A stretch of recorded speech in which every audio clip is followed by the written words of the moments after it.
Merci beaucoup Sylvie. C'est le moment de parler de la vie des familles avec vous Sophie. Et nous allons partir chez nous tout petits en crèche pour voir à quel point la pandémie a pu affecter certains apprentissages, notamment évidemment le langage. Les parents le constatent. Alors, au-delà du plaisir d'aller tourner dans une crèche, parce que c'est quand même très mignon d'aller tourner dans une crèche, c'était pour me faire plaisir aussi que j'ai fait ce sujet. En fait, ça fait suite à une récente enquête qui a été menée par Opinionway et le PlayLab Fisher-Price et qui nous dit que justement, il y a eu un problème.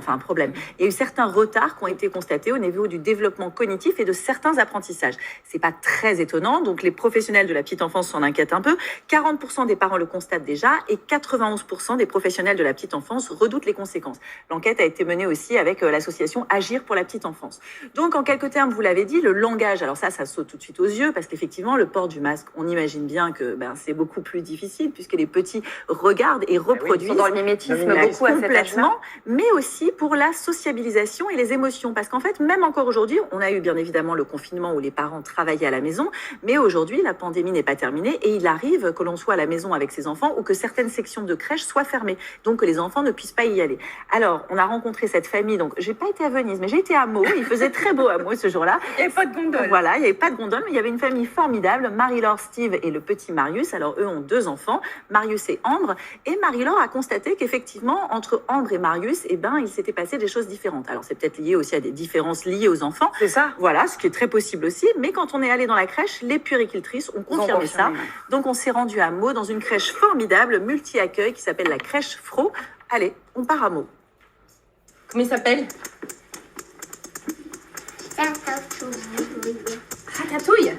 Marius, ça fait quelques mois qu'on comprend mieux. Au début, c'était un petit peu compliqué. Ce que j'ai remarqué, effectivement, c'est que sa sœur, elle a 2 ans, elle parlait très bien, très couramment. Et que lui, il n'a pas été sur les mêmes apprentissages. Il a été plus sur tout ce qui est moteur, dans la force, dans la course. Voilà, il a plus développé ça. Et le langage est arrivé par la suite. Tu dis à maman ce que c'est cette chanson? Ah, c'est une nouvelle chanson? Oui. On va les faire chanter. Oui, on va chanter la chanson. Vous savez, un masque, ça détruit toutes les expressions faciales. Et quand vous construisez votre communication, que vous n'avez pas ce repère visuel, pour certains enfants peut-être plus fragiles que d'autres, ça a été difficile peut-être. Je rajoute peut-être. Ce qu'on a pu constater sur le terrain, c'est vraiment une augmentation d'enfants qu'on a dû réorienter vers le CAMS, donc le Centre d'action médico-sociale, pour des troubles neurodéveloppementaux. Il est où ton nez? Il est là. Et tes oreilles, elles sont où tes oreilles? Voilà. Le fait de retirer les masques, ça nous a apporté plus de lisibilité au niveau du visage. Et en tout cas, pour les enfants, le fait de pouvoir voir nos expressions et aussi voir la mobilité labiale. Et quand on avait le masque, ils essayaient de les retirer. Et effectivement, ça nous est déjà arrivé de l'enlever pour dire non, on fait Attention Marius, je suis là.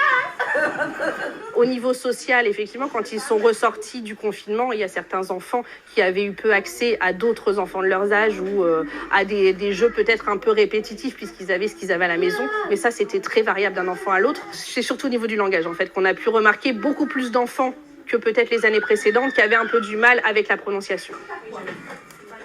On a eu beaucoup de demandes des familles. Qu'est-ce que je peux faire avec mon enfant quand je suis confinée? Au-delà du fait d'occuper les enfants avec des jeux, il y a aussi toute la dimension de l'interaction avec l'adulte, de l'éducatif, qui n'était pas forcément quelque chose d'évident pour tout le monde. Il y a un univers ludique, en tout cas, qui s'est créé dans les familles, des questions qui se sont posées, et peut-être que certains jouets ont répondu aussi à ces attentes-là. On le voit là, ce type de jeu qui s'empile, la notion de grand, la notion de petit, l'appréhension. Là, c'est des petits anneaux, mais les gros anneaux qu'on prend avec les 2 mains, c'est encore un autre mouvement. Tout ça, ça paraît pas grand-chose, mais en dessous de 3 ans, c'est essentiel. À bientôt. C'était très Trop mignon.